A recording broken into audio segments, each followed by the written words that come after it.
Vous avez plus de 25 ans? Vous jouez aux jeux vidéo? Vous êtes des demeurés. C'est pas moi qui le dis, c'est ce qu'a balancé le chroniqueur Yann Moix sur C8. Apparemment, on aurait des choses plus intelligentes à faire que de se souiller le cerveau. Bah oui, lui, au lieu de jouer aux jeux vidéo et de se rendre débile, il préfère accompagner Depardieu en Corée du Nord et balancer des horreurs misogynes et homophobes. Un vrai guignol. Et vous imaginez bien, quand on s'attaque à la communauté des gamers et gameuses, une communauté riche et diverse, les réactions ne se sont pas fait attendre. Parce que même ceux qui s'insultent H24 dans Call of Duty savent poser la manette et faire front dès qu'un clown comme Moix vient leur chercher des noises. Canal+, votre abruti de journaliste Yann Moix a-t-il déjà joué à un jeu vidéo? Assurez-vous que vos journalistes maîtrisent leur sujet, cordialement ou pas. Flash!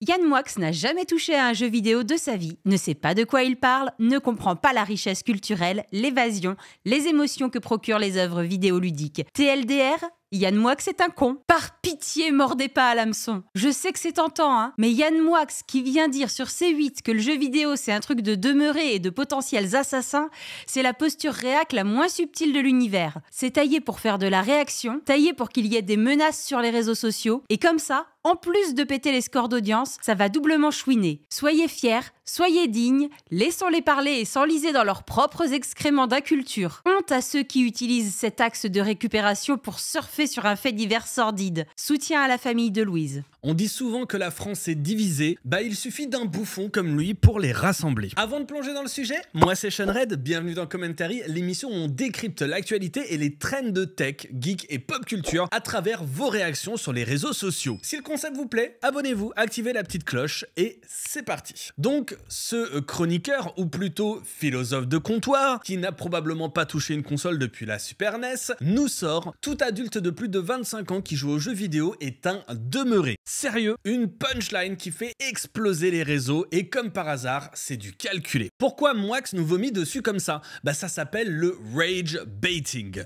Tu insultes une communauté énorme pour qu'elle te tombe dessus, ça fait du clic, du buzz et hop, tu boostes ton ego surdimensionné. Le rage baiting, c'est cette stratégie qui joue sur notre attirance pour le négatif pour faire le buzz. On le voit dans des interviews comme celle-là, des titres d'articles, des vidéos YouTube, sur TikTok, sur X. Contrairement au clickbait qui te fait juste cliquer, le rage baiting manipule tes émotions pour te faire réagir, commenter, partager et souvent en mode colère. Les algorithmes, elles adorent ça et devinez quoi, ma vidéo ici, bah ouais, elle en fait partie. Je réagis au rage baiting de Moix, bien joué Yann. Mais le mec va plus loin, il compare le gaming à l'héroïne ou la cocaïne, rien que ça, et veut carrément l'interdire aux mineurs. Sérieusement, comparer Fortnite à une drogue dure, c'est pas juste ridicule, c'est complètement déconnecté de la réalité. Yann, avant de jouer les moralisateurs à 2 balles, laisse-moi te remettre les pendules à l'heure avec des faits concrets. Oui, l'addiction au gaming existe, mais c'est loin d'être comparable à la drogue. L'Organisation mondiale de la santé, l'OMS, a reconnu le trouble du jeu vidéo en 2018, mais ça touche quoi? 1 à 3% des joueurs selon les études? Pas de quoi créer une épidémie nationale ou internationale. Contrairement à l'héroïne ou la coke, le gaming ne te met pas en manque physique. Pas de sueur froide, pas de crise de sevrage, les pros utilisent des thérapies comportementales pour gérer ça, pas des cures de désintox. Moix, t'as déjà vu un gamer en cure pour une overdose de Mario Kart? Moi non plus. Interdire le gaming aux mineurs? Absurde. Déjà, c'est le rôle des parents de déterminer ce qui est adapté à leurs gamins, mais surtout, une étude de 2016 par Posso montre que la majorité des adolescents de 15 ans qui jouent aux jeux vidéo gèrent bien leur temps, avec peu d'impact négatif sur leurs résultats scolaires, tant que le temps de jeu reste modéré. Et puis, interdire, ça ne marche jamais. Regarde la prohibition de l'alcool aux États-Unis, un désastre. Mieux vaut éduquer que de jouer les dictateurs. Donc Moix, ton parallèle avec la drogue, il tient pas la route. Le gaming, c'est pas une substance illicite, c'est un loisir. Mais attends, pendant qu'on y est, démontons aussi cette idée reçue que l'on entend souvent. Les jeux vidéo rendent violents. Les gamers sur les réseaux ont réagi cash. Yann Moix veut interdire les jeux vidéo aux moins de 18 ans, dit qu'un adulte de plus de 25 ans qui joue est un abruti. Pourquoi? Parce qu'un fou a tué Louise après une partie de Fortnite. Un jour, le petit Yann comprendra peut-être que les meurtriers existaient avant le jeu vidéo. Il faut recentrer le débat sur la vraie problématique. Yann Moix donne son opinion sur les jeux vidéo, dont on se fiche et il n'a peut-être jamais été un grand joueur, mais il n'en reste pas moins une sous-merde, dans un contexte précis, celui du meurtre de Louise. On est une chaîne tech et geek qui vulgarise et qui décrypte, donc on va rester focus sur la partie jeux vidéo, mais oui, c'est dans le contexte du meurtre de la petite Louise de 11 ans qu'il stipule que le gaming déconnecte et rend violent.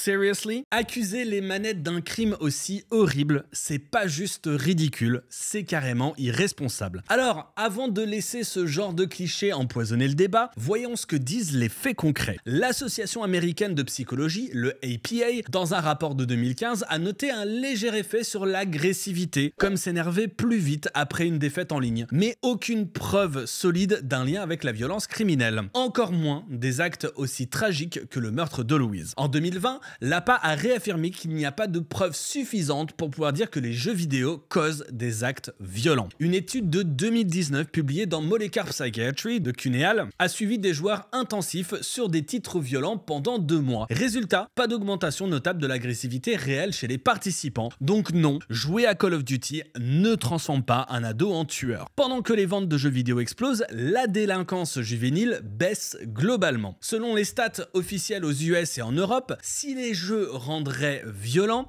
on aurait une épidémie de violence, pas une chute des crimes. Coïncidence? Je ne pense pas. En gros, on peut rager quand un campeur nous fume, mais ça s'arrête là. Moi, que c'est ces raccourcis bidons entre jeux vidéo et tragédies comme celle de Louise, il peut se les garder. La vraie cause, c'est ailleurs. Et à mon avis, l'éducation et le contexte perso jouent beaucoup plus, pas la manette. Le plus ironique, c'est que Moix nous traite de demeurés, alors que lui-même semble avoir quelques neurones en rade. Libération a révélé qu'en Corée du Nord, avec Depardieu, ce cher Yann s'est fait choper en train de balancer des propos misogynes, sexistes et homophobes, caméra allumée.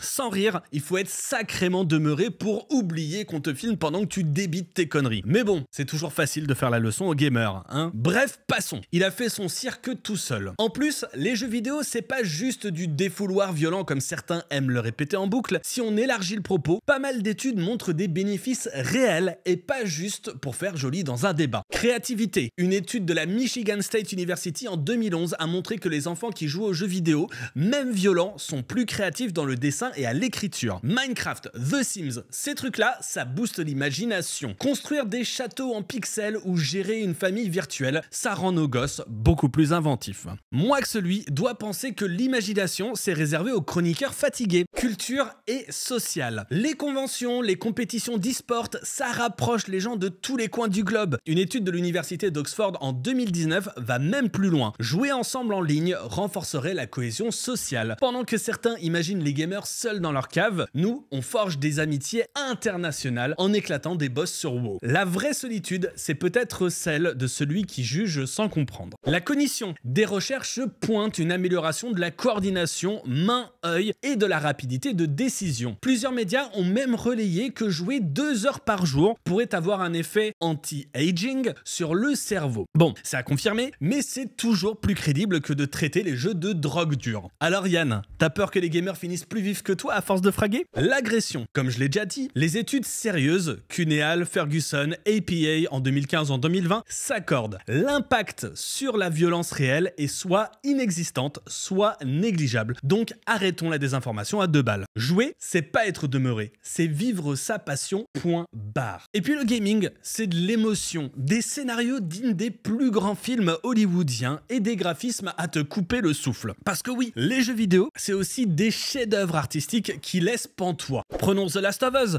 une narration poignante qui t'arrache des larmes, une relation entre Joel et Ellie qui rivalise avec les meilleurs drames, ou encore Red Dead Redemption 2, des paysages hyper réalistes où tu te perds pendant des heures avec une direction artistique qui te fait oublier que tu es devant un écran. Ori et the Blind Forest, une direction artistique onirique, un vrai poème visuel porté par des musiques qui te filent des frissons. Derrière ces titres, il y a des studios incroyables. Naughty Dog, Rockstar, Moon Studio et des équipes de développeurs, artistes, compositeurs et scénaristes qui bossent d'arrache-pied pour nous plonger dans des univers saisissants. C'est un carrefour de toutes les formes d'art, musique, écriture, dessin, animation. Tout fusionne pour créer quelque chose d'unique. The Last of Us est souvent cité parmi les plus grands jeux de tous les temps pour sa narration et ses personnages. Et Red Dead Redemption 2 est loué pour ses visuels cinématographiques, inspirant même des studios studios comme ceux de God of War. Alors dire que c'est juste pour les demeurer comme Moax ose le clamer, c'est un peu comme piétiner des centaines d'heures de travail acharné et d'expression créative. Franchement, ça montre juste que ce mec-là n'a aucune idée de ce qu'est vraiment l'industrie du jeu vidéo, probablement parce que la dernière fois qu'il a touché une console, s'il en a touché une, c'était pour jouer à E.T. sur Atari. Et pour les plus jeunes qui regardent cette vidéo, renseignez-vous sur E.T. sur Atari. On dirait qu'il préfère critiquer que de comprendre. Mais bon, c'est son rôle, hein, guignol attitré. Et je peux le continuer, mon dodo gaming.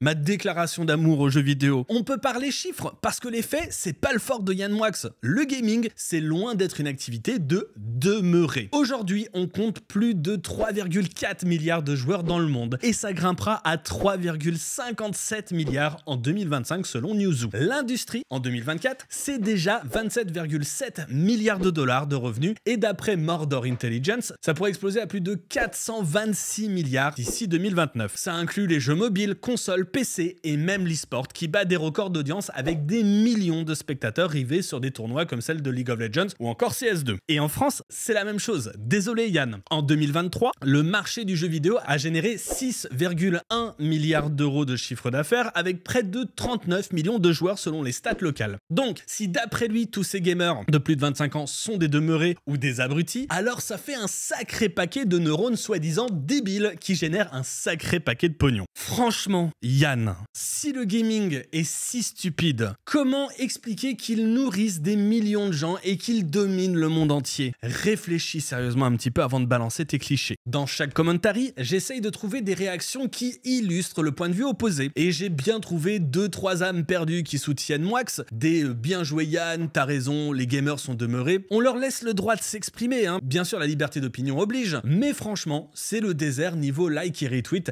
et il semblerait qu'on soit à peu près tous du même avis. Au final, on a quoi? Un chroniqueur en mal de buzz qui nous insulte la soi-disant communauté demeurée de gamers, le même gars qui a été pris la main dans le sac avec des propos sexistes et homophobes bien crades en Corée du Nord, caméra allumée, bien sûr, parce que c'est plus drôle comme ça. Bref, un grand écart de la moralité digne d'un gymnaste olympique. Et soyons sérieux 2 secondes, c'est nous, les gamers, qui passons pour les tarés de l'histoire. On nage en plein renversement de valeurs, comme dirait un philosophe pas trop en panne d'inspiration. Pas toi, Yann. Mon conseil, on s'en balance de ce qu'il raconte. Jouez, éclatez-vous, construisez des trucs dans Minecraft, flinguez des zombies dans Resident Evil. Tant que c'est virtuel, où est le problème? Le gaming, c'est tout sauf un truc de demeurer. Et si ça l'est, bah je suis fier d'être demeuré, manette à la main. Et j'ai pas pris de manette. Manette à la main. Ouais, j'ai trouvé que ça.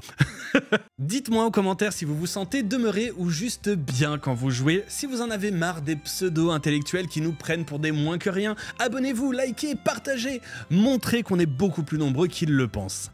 Bon allez, je vous laisse. J'ai un raid sur Monster Hunter à terminer. Oh pardon, Yann, je suis trop vieux pour ça, c'est vrai.